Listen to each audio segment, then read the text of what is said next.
You've got to look into the light. You're listening to Nakedly Examined Music, a podcast about songs and songwriters. My name is Mark Linsenmeyer. My guest for episode 106 is John Colpitts, a.k.a. Kid Millions. He's best known as the founder, drummer, and co-frontman of Brooklyn-based Oneida, who have put out 15 albums since 1997.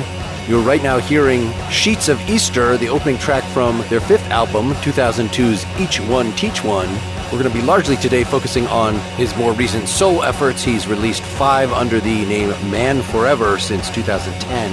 And the most recent album is 2017's Play What They Want. We'll be discussing You Were Never Here, featuring Yo La Tengo on vocals, and Twin Torches, featuring Laurie Anderson on vocals. We'll then look at a song, All in Due Time, that John sings from the most recent Oneida album, 2018's Romance. Now, he's also released some records as Kid Millions and many collaborations. We're going to conclude by listening to 9 Years Facing Wall by the Fox Millions duo with Greg Fox. The album is called Biting Through from 2019. To learn about all of John's many projects, go look at johnwilliamcolpitts.com. To learn more about this podcast, see nakedlyexaminedmusic.com. And if you want to support what we're doing, check out patreon.com/nakedlyexaminedmusic. Folks that were signed up for that would have gotten this episode early and ad-free. But before we get to the interview, I need to talk about our sponsor this week, which is Keeps. 2 out of 3 guys will experience some form of male pattern baldness by the time they're 35. With today's advancements in science, Keeps offers proven treatments that can combat the symptoms of hair loss. Now, my hair is thinning on top, and I have long despaired finding objective information about whether there is any kind of cure. I felt like anytime I would look at anything online about this, it's somebody trying to sell you something. Well, Keeps tells you right in their literature, there is no cure for baldness. There is slowing the process, preventing further baldness. Keeps has revolutionized the way men are treated for hair loss. You used to have to go to the doctor's office for your hair loss prescription, but thanks to Keeps, you can visit a doctor online. So I went to their site. I did the initial thing, use your computer camera or your phone camera to take pictures of your head. They ask you a bunch of questions about your symptoms, so you're getting a treatment recommendation specific to you. An actual doctor will look at this, recommend a course of treatment. You can then spend all the time you want looking up what the materials they recommend are, message that doctor, and you can decide for yourself whether you actually want to check out and do this. So I have not used the product at this point, but I'll say that if you're curious about this, you kind of thought all this stuff was just snake oil, this is kind of a pain-free opportunity to look into it. Find out why Keeps has more 5-star reviews than any of its competitors, and nearly 100,000 men trust Keeps for their hair loss prevention medication. Keeps treatments start at just $10 a month. The drugs are delivered to you discreetly, and for a limited time, you can get your first month free. Check it out. It's keeps.com/examined. You can set up your first month of treatment for free. That's KEEPS.com/examined. All right, let's get started on the show. So I will have played a little bit of Sheets of Easter by Oneida from Each One Teach One 2002. You had picked that as a representative groove. I know that's within your early period. The first album was 1997, but it was already several albums in. Was that a kind of a transition point from more song-oriented to more long-form groove? Or it seems like some of those long-form groove elements were in there right from the start even. Yeah, they were. We kind of stumbled across that way of playing really early on. I mean, we liked krautrock and Can and Hawkwind, and so we were already doing extended jams that were minimalist somewhat. When we came up with Each One Teach One, it was actually just something I thought would be interesting. Like, what if we just played the same note for a long time and then somehow there was a cue and then we changed? And actually, I saw My Bloody Valentine play on their Loveless tour. So during that show, they have a song where they do that for like 20 minutes straight. And initially I hated it. You know, this was in 92, maybe. I was like, God, what are they doing? This is horrible. But then as the song progressed, I started to transform. And by the end, I thought, wow, that was brilliant. And actually, one of Bobby's mother came to see us play. And she said, oh, you guys kind of remind me of Philip Glass. That was her reference point. Well, I like the idea of transforming a vocal element into a percussion element, basically, by just repeating it like that. I mean, it's of course sounds like a cheer at a game, that particular one. Not that that's an element that you use repetition in other songs that don't have that particular piece of the recipe. Let's use that to transition to, we're going to hear one of your most recent, You Were Never Here from Play What They Want 2017. So it's about almost a 9-minute song. Got several kind of distinct sections to it, but it's definitely very groove oriented in that, you lock into a thing. It's a pretty complicated thing to start with and sort of build on that. Do you want to say a little about what the approach was on this album and if there's a through line between what you were doing with the Sheets of Easter kind of groove stuff to this? There's definitely a through line. It's just, I have just been drawn to meditative and trance-inducing rhythms, and it's another way in, I suppose. When I wrote You Were Never Here, I was inspired by a Max Roach tune from one of his records, Percussion Bittersweet. It's called Garvey's Ghost. There's this very almost distorted cowbell, and it's a very compressed and intense percussion introduction, which with really amazing Abby Lincoln singing. So that was just a jumping off point for me. So sure, there's a through line, the through line being me.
Actually, let's break it down, talk about that intro.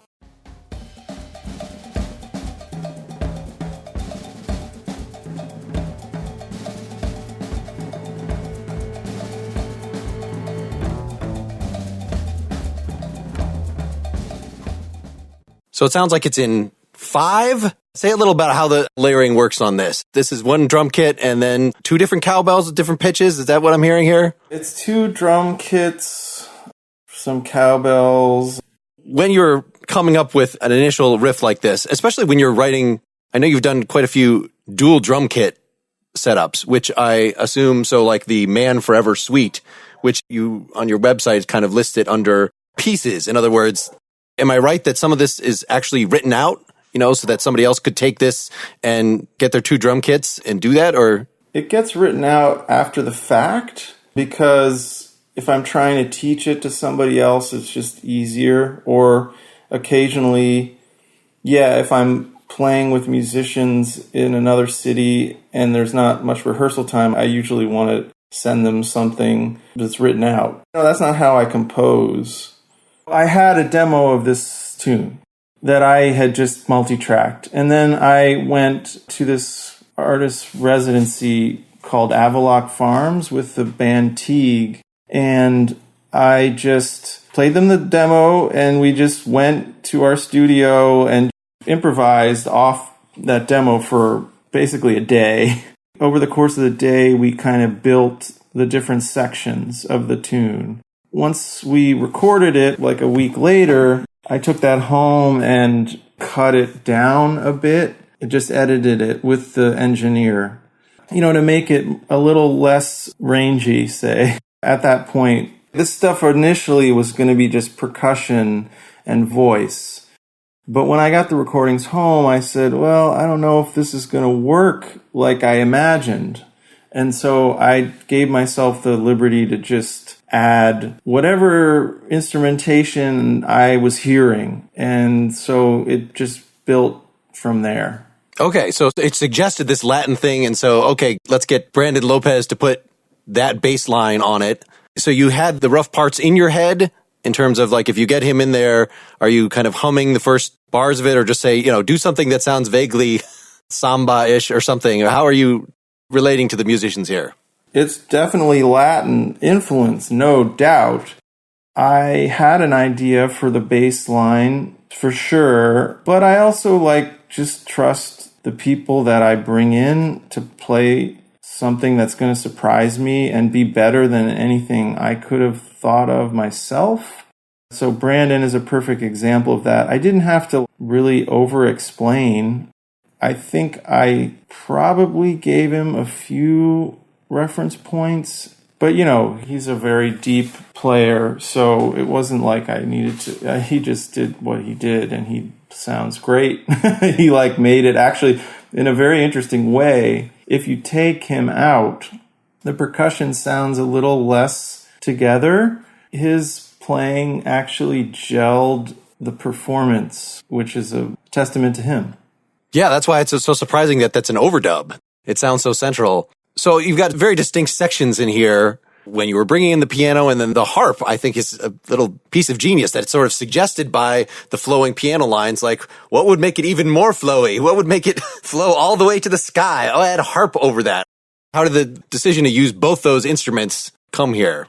I think I was inspired by Coltrane and McCoy Tyner and Alice Coltrane. And I just thought, can this piece support that kind of playing?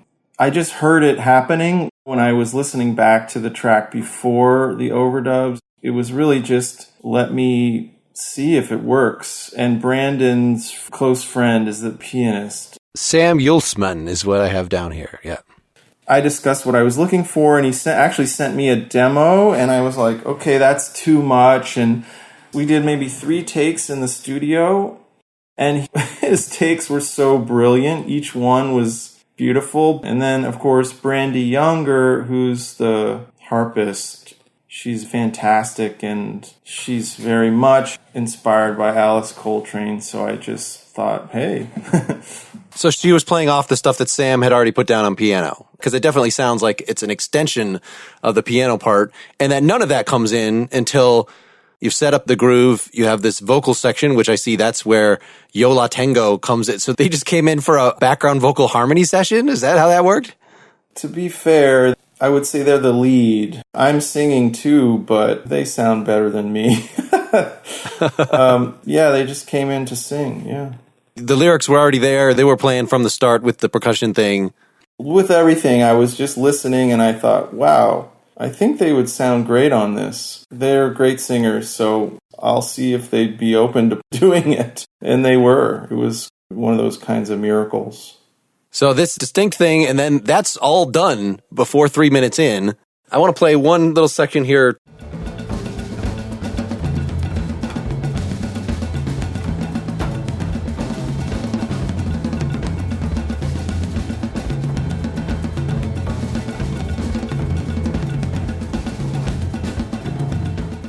That we've been grooving on here, and then you start adding the machine gun fire that serves to build this. It seems like this is only possible because you're doing dual drum set so that you can keep it going while then adding the frills. Carson Moody is the other drummer, and he's everybody's much better than me in terms of technique. And Carson, I can't remember exactly, but that just might have been something we developed as we were building the piece, improvising, like a way to transition. I wanted that break, and I'm sure the group was like, let's find a way to hit that and build to it. And that was Carson's contribution, and he nailed it. Yeah, let me play the break here.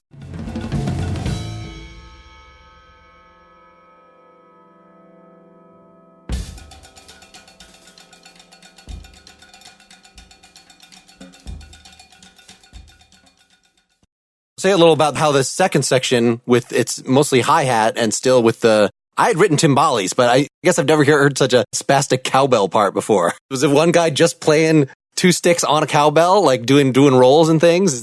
Yeah, it's just single stroke, whatever, 16th notes, ticka. And playing the hi-hats against that, okay. Yes. We enter a new phase here with the soprano singer. We're about to get the piano, we're about to get the harp. And then, yes, so it's the Quince Contemporary Vocal Ensemble. Were you feeling like it needs some high choir kind of thing to fill it out? Let's get them in. Or with a vocal ensemble, I would think it would be different dynamics in terms of exactly how much you're dictating to them. But you tell me, I don't know anything about Quince in particular. We met Quince at Avaloc, the Avaloc Farms, where we developed the percussion for the songs that I believe we're looking at today. They were just cool people, and they were just brilliant at what they did. And, I like to just be open to different possibilities. Before I had an idea of how I would use them, I just said, would you guys be open to singing on this record that I'm working on? They said yes. So what I had to do, I wrote their parts. Of course, what that actually meant was I demoed them and sent them the demos. Like with you doing little falsettos? No, that would be bad. I think I just played it on an electronic instrument in GarageBand.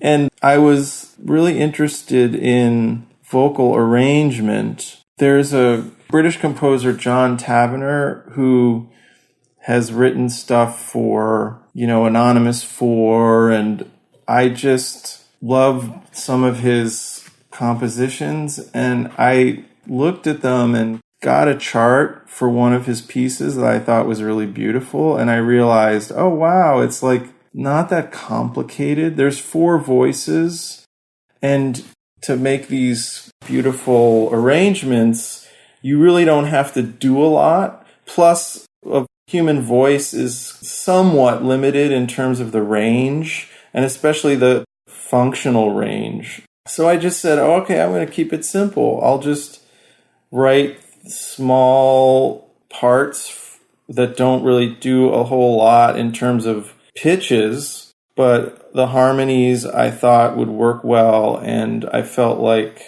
it would be an interesting, weird addition to the piece. We pumped up, we've added all these elements. What makes it worth going for 5 minutes or so through that section is still the changes in dynamics on the drums, that you're not clicking into a steady beat. I mean, that would have been fine. That would have been plenty because you've got the swooping piano, you've got the harp.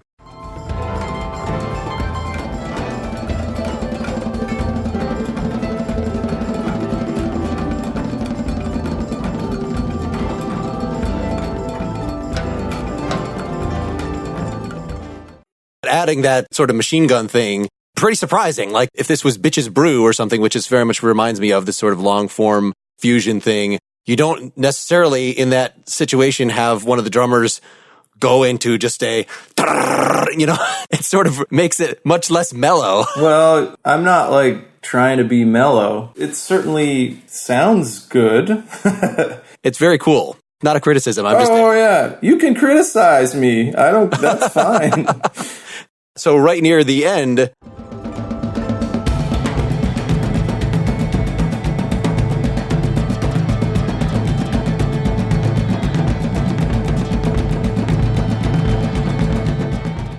this just sets up what the whole end of the song is going to be, that it's going to be this. I always think of, and it's just because what I was listening to growing up is Peter Gabriel's Rhythm of the Heat, that now we're entering the big African drum section that's just going to power through, and it's super effective and just makes all the chaos that was going before kind of even out into this really high energy thing to finish it up. Is that a part that you edited down at all? Or? It was quite edited, yeah. Of course, all American popular music is African influence, so yeah, I would say maybe that wasn't what I was going for, but it's not wrong. I just wanted something monolithic, I thought. Something that wasn't so light, because when you're dealing with the first half of the piece, it's like more of the high end, and then we move to toms, so it becomes less light. So that's another spot. Once you've established this, and it goes on for, it's almost 3 minutes at that level of intensity, is there any sort of rule of intuitively when you feel like, okay, it seems like maybe it was the particular drum ensemble that it, there is progression even within this.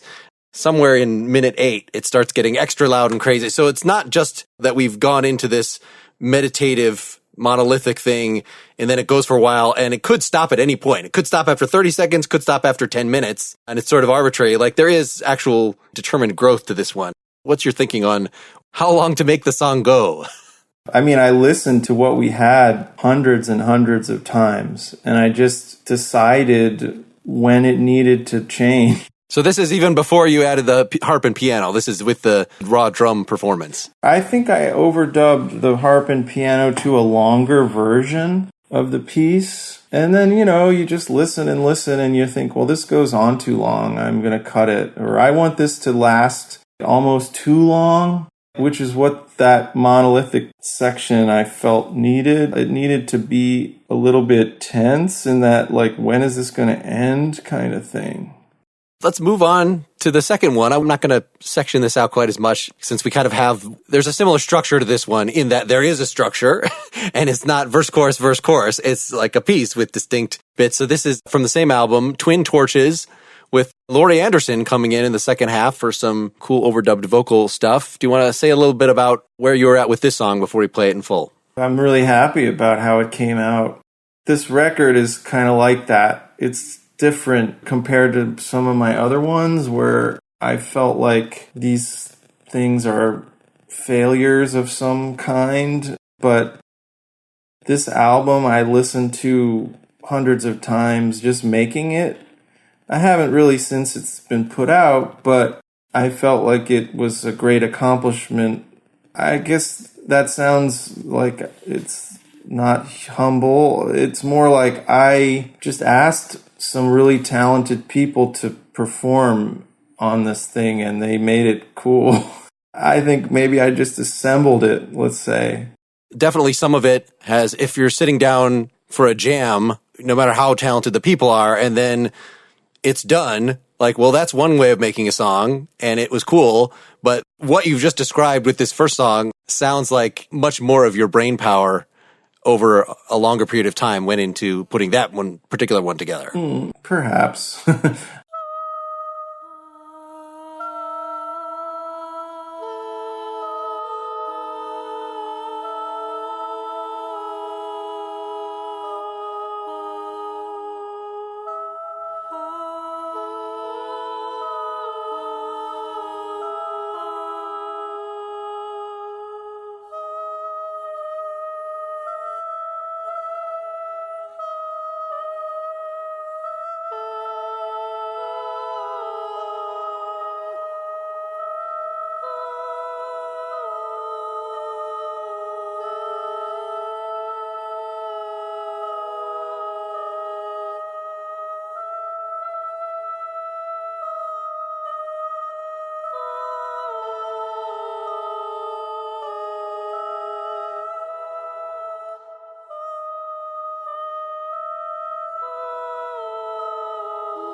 is my new name.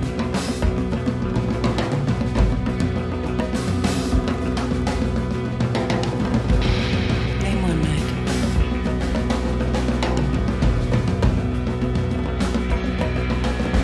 Name one star.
stars.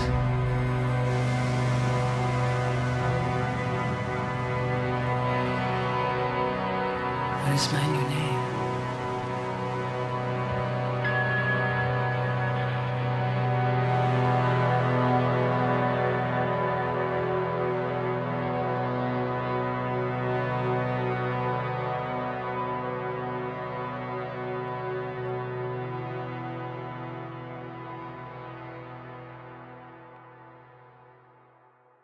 We've got, for this first section, Quince is back and more exposed here. So this is the same kind of thing that you were demoing it, poking on a keyboard and sending them that, or was there more? It was the same process because they did both tracks at once. They did them in the same day at the studio in Chicago. I had a deadline. I had to send them the stuff by a certain date, so I did that. I tried to keep it simple because I thought they could shine, and they did. So that's only for about a minute here. That could have gone on much longer for the intro, but then we actually enter a new key.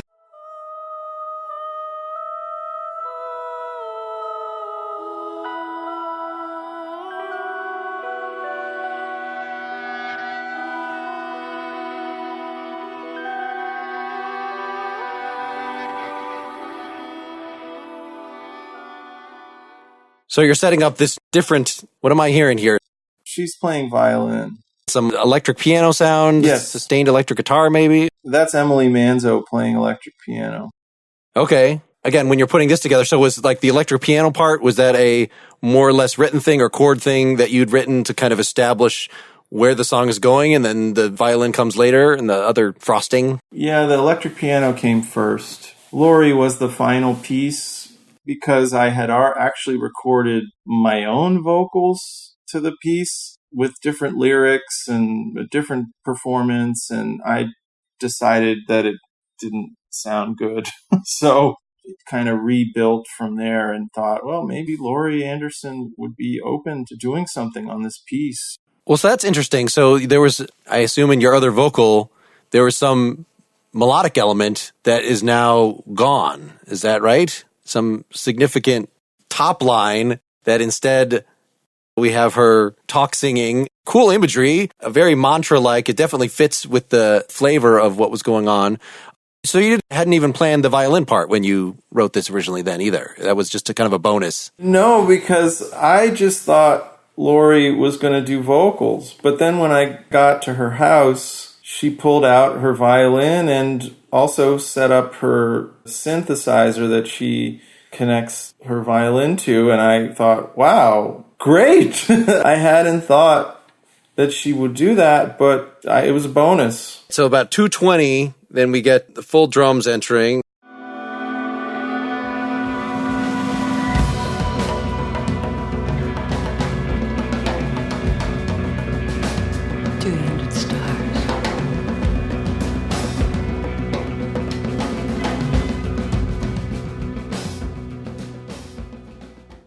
What do you feel like the mood of this piece is? This gets pretty dark.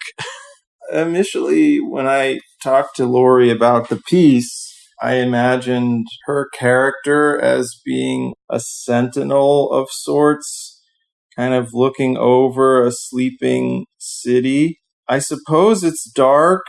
I had a reason why it was called Twin Torches. I totally forget what it is now. It's some Greek mythology reference. But the lyrics were written conceptually. I had actually written lyrics that I sent to Laurie. The idea was I was going to use 20 of the oldest words in English that are still in common usage. My idea was like, I will just use them within the lyrics. But Laurie said, why don't we just exclusively use those 20 words and no more? And so I said, oh, cool. That sounds great. And so we sat down for 10 minutes and really Laurie wrote them.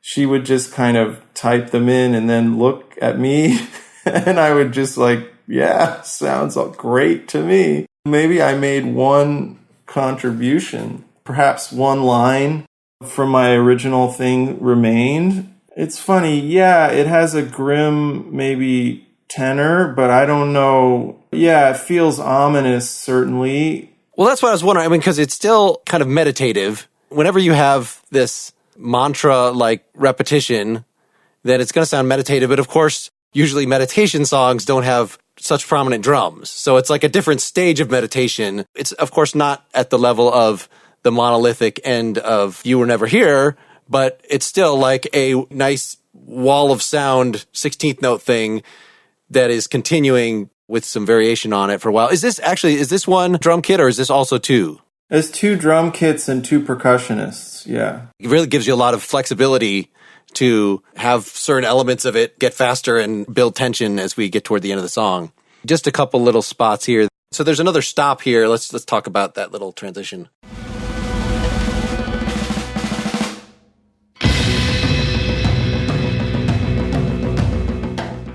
Say a little about how you're structuring, again, this could just be a long jam, but you allowed it to build to that extent such that you had to do something. And so stopping it and then having a full-on Wagnerian clarion guitar sort of thing, that was pretty effective. Are you thinking of this like as if you were writing a symphony, or are you thinking of it more as a drum groove?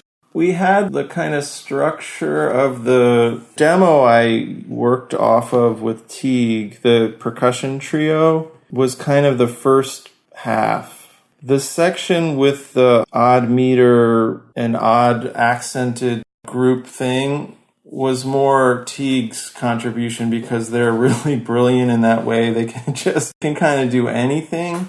They can be like, let's do something where we accent every third beat in a, I don't know, 5, whatever. They're crazy in that way. They just kind of do all this math and then just execute it. So that was what they did there. And what was awesome about it, which is kind of my contribution, is that I could not play that sequence. It's really hard and weird. I tried for a while as we were working on it, and then I said, I'm just going to solo over this. And I think it actually makes it really interesting, or it takes it out of maybe just like a proggy, mathy realm and brings in that human element. Although it's all played by people, I don't want to make it's not like that extreme a contrast. It's just a nice contrast. And so, yes, that section was developed by Teague. It was cool. It was like, wow, this sounds great to me. Let's keep it. That's how it works. I'm not trying to be anybody. It's really intuitive. It's like, does it feel exciting to me? Let's do it. Cool. Great. Let's move on. I mean, I like to make decisions. Even though this record took me a year and a half to make, in certain areas, I really like to make a decision fast. I don't like to labor over the performance. However, I needed to develop ideas to get to the point where I was asking Laurie Anderson to do vocals. I mean, that was like months and months and months into the process. Let me play one more little section. I had written about 8.5 minutes in that the drums are losing. Something was going crazy with the rhythm here.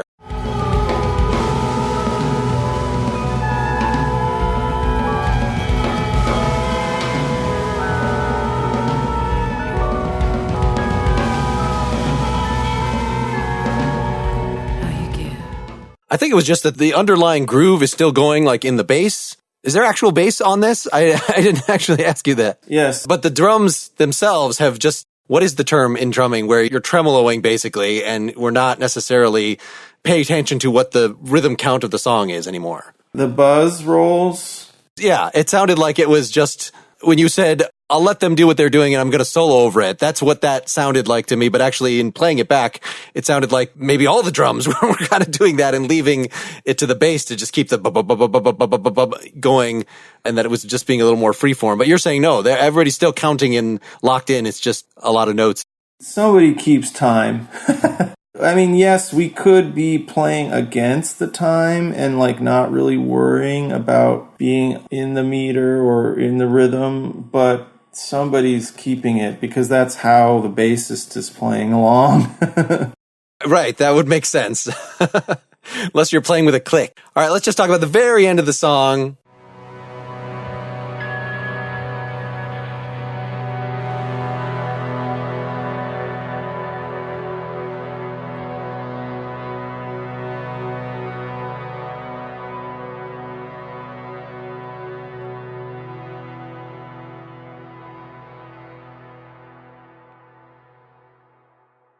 Okay, just that the drums have stopped. There's a little bing in the guitar or something, and the synth chords continue and kind of fade out. It would have been perfectly acceptable to have a wall of drums, then everything suddenly stop here. What was your thought in how you were going to end this in this more subtle way? It felt like the tide going out, maybe. We had a really elevated, intense moment and journey, and then it just fades. I think that was really it, not like a hard stop, more like to have that decrescendo kind of feel. So you're left at the end of it, maybe contemplating all that just occurred. Well, and I like the tide imagery here because that fits well with me, the fact that you actually have multiple chords. Then that's the end of the song. That it's not just da da da da da, da that you go to da da da, which gives it that ominous. Adds to it that particular progression makes it sound a little darker. I know in a jam session, it's hard to not just stay on one chord, right? A lot of those Hawkwind things, I think, really are just let's have a drone do the and then this can last as long as you want and you can play with as much rhythm, but to actually then add a second chord that is going back and forth in this end tone, gives it a little more structure. I like the idea of that as the tide kind of going in and then going out and going in. I think it's only one chord, but maybe you're right. I guess it changes. So this might have been the bassist just doing this. It was Phil Manley. He might have emphasized certain things, which is cool. I mean, he also did the harmonium too. Yeah, because here's the first chord.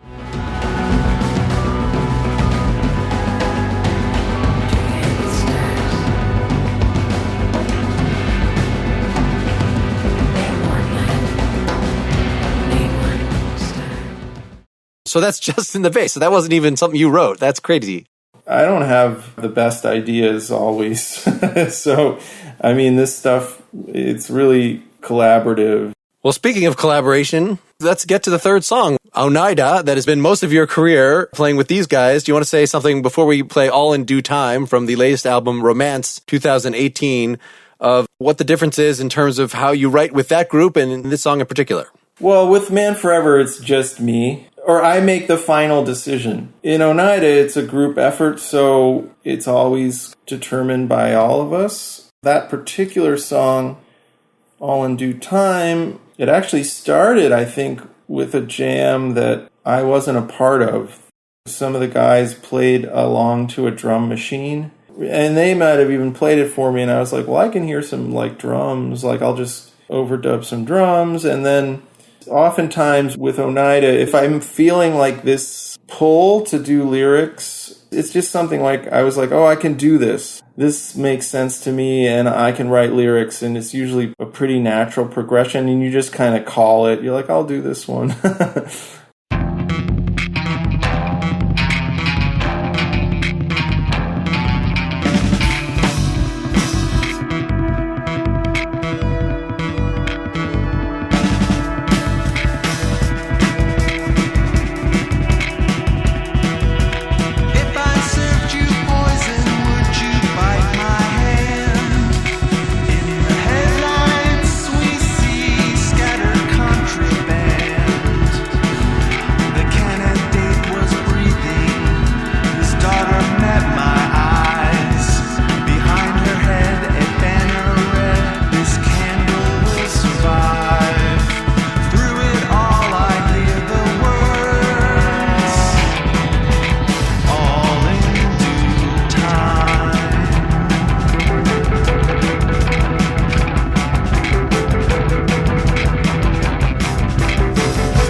Okay, so you're saying this intro Primus sort of slap bass section, that was just something that... Oh, man. That is not slap bass. Oh, my God. But all right, I'll take it. Whatever you hear is fine. What is this thing we're hearing initially?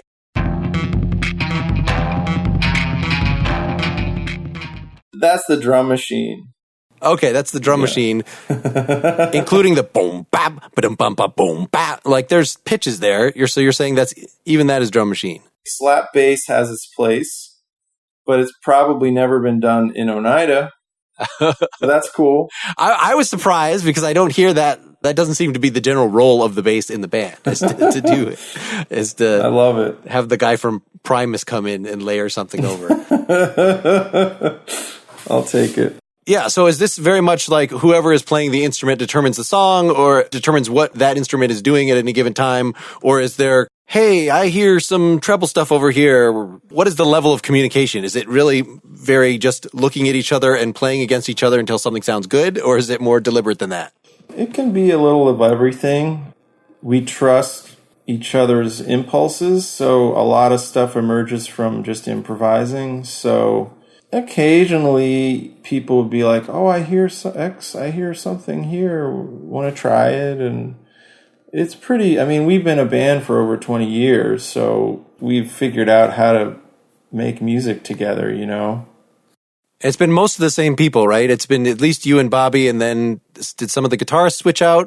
I founded the band, and then quickly after that, Bobby and Jane joined. So in a way, it was like a project between myself and Papa Crazy, who he actually quit in like 2002. So for all intents and purposes, it's been myself, Bobby, and Jane. And then we added Barry London and Shaheen Motia later. But they're fully members, you know, at this point. But yeah, we've had different guitarists in and out, and sometimes James McNew plays bass with us live, and it's somewhat fluid. Was it always you and Bobby switching off on the vocals? Because there's obviously great jumps over your evolution in how much vocals there is, what the role of those are, and some of the older stuff. I guess even some of the fairly new stuff, like the character voice can be quite different as opposed to this very light thing you're doing at All in Good Time.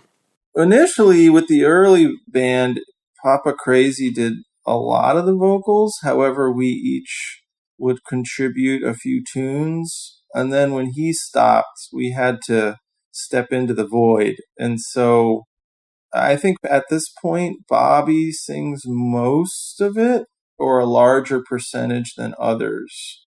I don't love singing. I do it. It doesn't really make me that happy.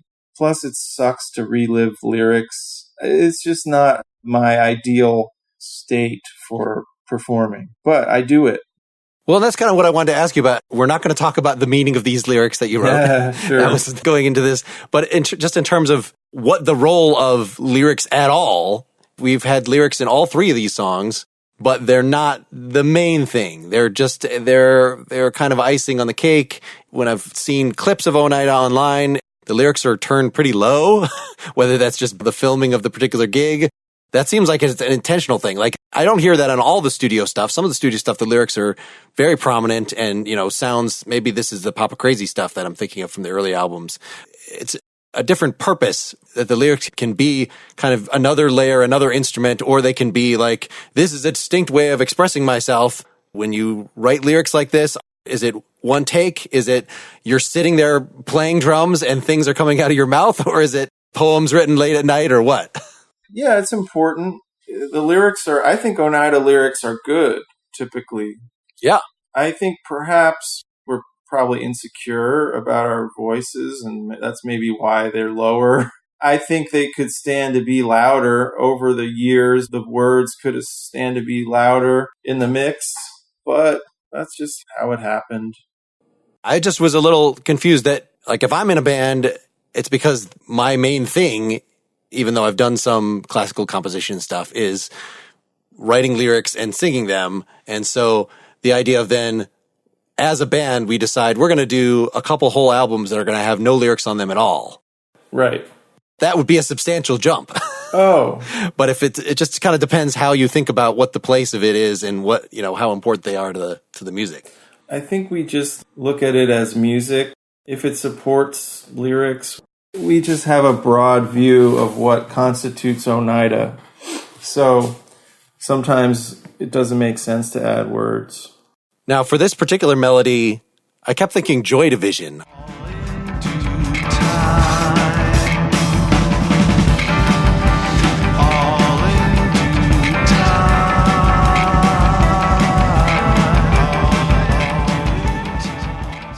I had thought this whole thing was in a minor key, but you're singing the major third there. Is the whole thing modal as far as you know? In other words, there's no third at all? It's just the drone and the 5, and that's what gives you the flexibility to kind of add the crazy stuff that you had, as opposed to, a guitar playing a whole chord. I wouldn't know. All right. You're sitting behind the drum kit on this one. I just sing, and if it works, yeah. Just looking what the structure is here. So there's just the one set of verses, right?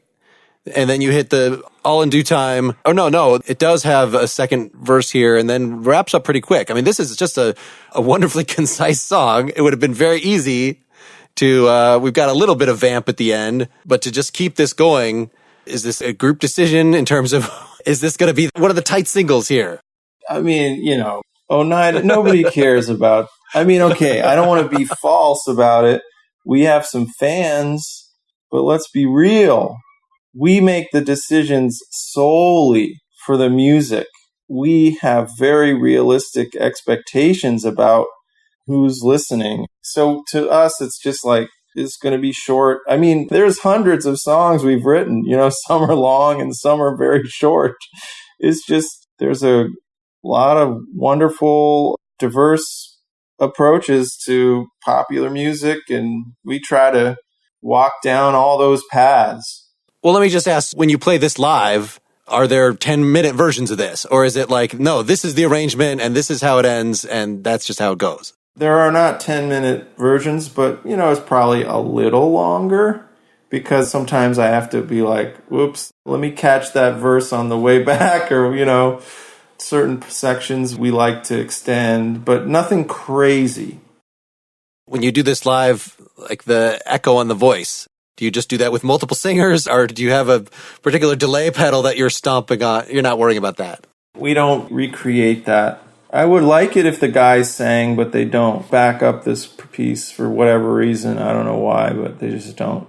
Before we get to the closing song here, so are you still playing gigs regularly with Oneida? You got like 7 different bands going, according to your website. And so this is what I'm worrying. It seems like are a lot of these projects just kind of we get together once and we record something like this Fox Millions duo that we're getting to? Or is this a duo that has built up through some live gigs? And do you want to talk about some of the various things you're working on here? Oneida is still a priority for us. There's a lot of projects.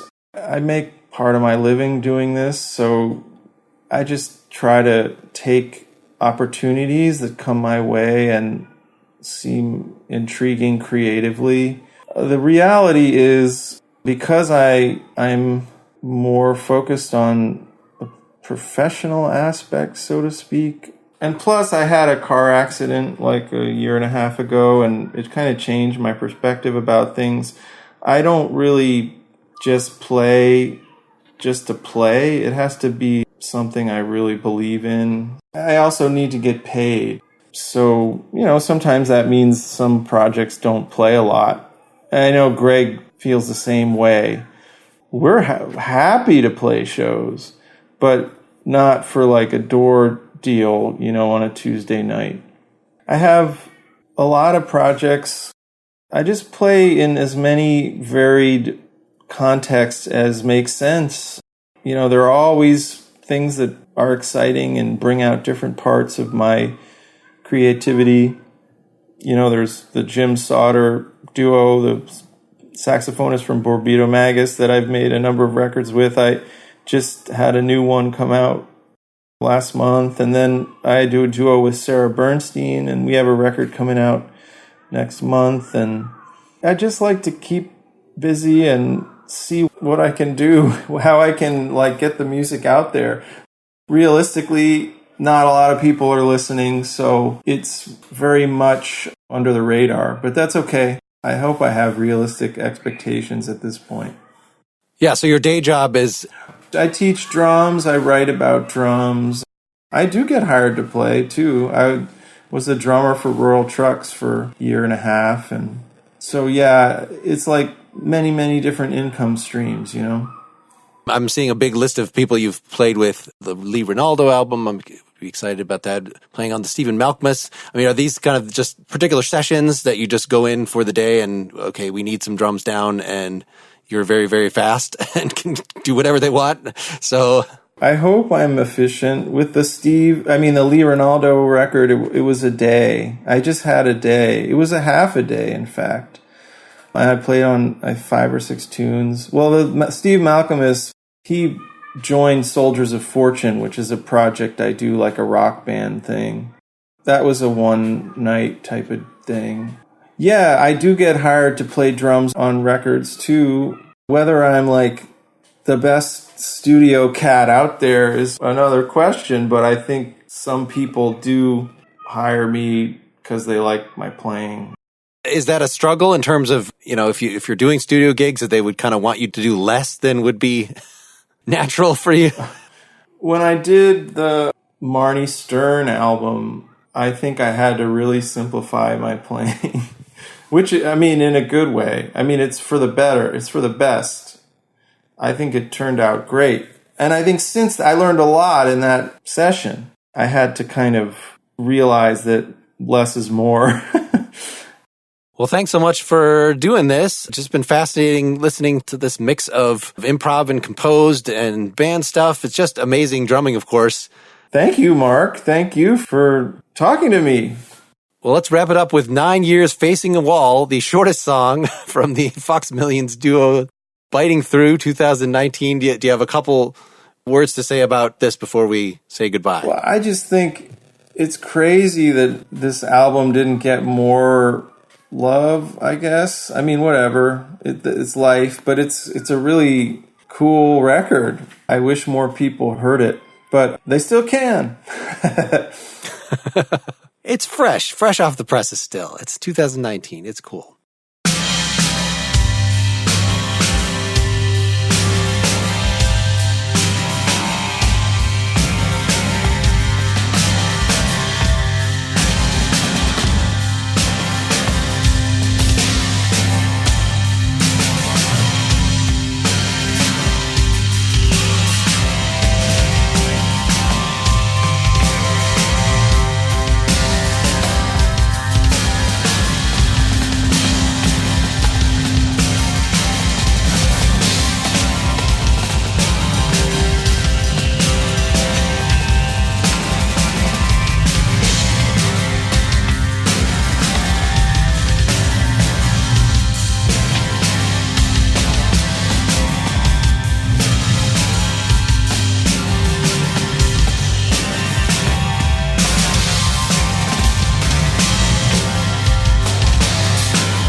Thanks so much to John and to Mike Boyd at Thrill Jockey for setting the interview up.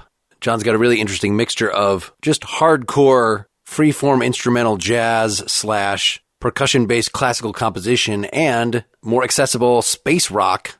I should warn you that if you look up Kid Millions, some of the albums with that name are by John. Some are by, I think, 2 different artists. There's a rapper, there's somebody doing country music. So his style is not that wide. You should look at johnwilliamcolpitts.com to see the definitive list of the stuff that John has actually worked on. And I can't recommend enough jumping into Oneida. Yes, they do have some long meditational instrumental pieces, which may not be for all listeners. But if you're into Fish, if you're into King Crimson, Oneida presents a nice 21st century update of what progressive rock and roll can be that I found very appealing. Anyway, great drummer, very interesting guy, super smart. And speaking of super smart, next time, Barry Andrews. You may not have heard of him. He was the first keyboardist for XTC, but by 1981, he had gone on to co-front a really good British, I guess I'll call it a groove band, Shriekback. So please go subscribe to this podcast at Apple Music or Stitcher or wherever you get your podcasts. And if you could go to the Nakedly Examined Music page, not the Partially Examined Life page, but the Nakedly Examined Music page on Apple Podcasts or Stitcher and leave a nice review and rating of this podcast, I would be most grateful. And you know the drill, patreon.com/Nakedly Examined Music. That's the way to make sure that these interviews actually keep on happening.